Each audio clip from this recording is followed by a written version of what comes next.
दोस्तों, ये वाक्य है उत्तर प्रदेश के लखनऊ का। लखनऊ की तंग गलियों में रात का सन्नाटा पसरा हुआ था। एक मकान के अंदर कमरे की दीवारों पर तेज म्यूजिक की थाप गूंज रही थी। पर उस संगीत के बीच एक मासूम की डरी सहमी चीख दब रही थी। माँ, मैं पापा के पास रहना चाहती। मुझे यहाँ नहीं रहना। 7 साल की छोटी सी मासूम आरिफा फपक रही थी, पर उसकी माँ रोशनी के चेहरे पर कोई कोमलता नहीं थी। चुप हो जा। हर बार वही बात। अगर तूने पापा का नाम लिया तो। उसकी आवाज कांप रही थी, लेकिन नफरत में डूबी हुई थी। कोने में खड़ा उदित, रोशनी का लिव इन पार्टनर, सिगरेट की कश ले रहा था। मार दो इसे। यही बचेगी तो हमेशा हमारी जिंदगी खराब करेगी। रोशनी ने गुस्से में आरिफा को थप्पड़ मारा। तू मेरी बेटी है या दुश्मन? आरिफा जमीन पर गिर पड़ी और रोते हुए बोली, पापा मुझे बचा लो प्लीज।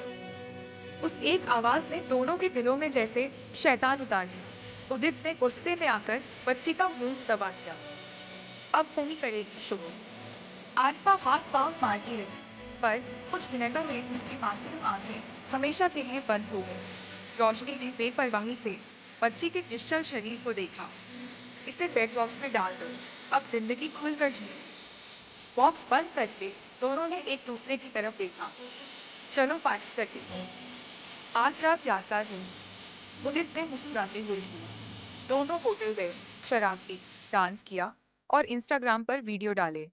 क्या मस्त लग रही हूँ ना? रोशनी ने रील बनाते हुए कहा। उदित बोला, अब कोई टेंशन नहीं। अब ये बच्ची हमारी बीच की रुकावट नहीं बनेगी। अगली सुबह जब वे लौटे तो कमरे में गंध फैल चुकी थी। ये बदबू, ये खत्म नहीं होगी। रोशनी ने एयर फ्रेशनर छिड़कते हुए कहा। फिर उसने एक शातिर चाल चली। 112 पर कॉल किया और पुलिस वालों को गुमराह करते हुए बोली, मेरे पति शाहरुख खान ने मेरी बेटी की हत्या कर दी और भाग गया। उसके बाद आनन फानन पुलिस आई। इंस्पेक्टर राघव ने कमरे में कदम रखा और बेड को खुलवाया। बॉक्स खुलते ही गंध का झटका लगा और इंस्पेक्टर राघव ने बिना देर करते हुए रोशनी और उदित को अरेस्ट किया। उसके बाद केस की जांच पड़ताल शुरू कर दी। उसके कुछ घंटे बाद पोस्टमार्टम रिपोर्ट आई। दम घुटने से मौत। राघव ने आसपास के घरों से सीसीटीवी कैमरे चेक करवा, जिसमें कहीं भी रोशनी का पति आता हुआ नहीं दिखाई दिया। राघव ने रोशनी की तरफ देखा। तुम्हारा पति यहाँ आया भी नहीं, सच बोलो वरना। मगर उदित पुलिस की कठोर कार्रवाई को ज्यादा देर नहीं झेल पाया। कुछ घंटों की पूछताछ में उदित टूट गया और उसने बयान दिया, हमने ही मारा है। वो अपने बाप के पास जाना चाहती थी। बार बार हमसे कह रही थी, जिससे हम लोग डिस्टर्ब हो रहे थे।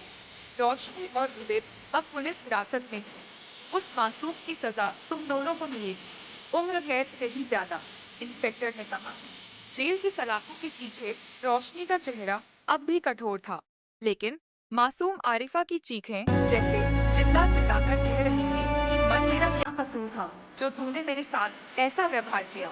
मगर आरिफा के साथ इंसाफ हुआ और उन दोनों को कानून के द्वारा सजा दी गई। दोस्तों, यह कहानी सुनाने का मतलब आपको भयभीत करना या डराना नहीं है। अपने घर में रहे, सचेत रहे, सुरक्षित रहे। जय हिंद। कमेंट बॉक्स में अपना नाम जरूर लिखें, जिससे अगले एपिसोड में आपका नाम दिया जा सके।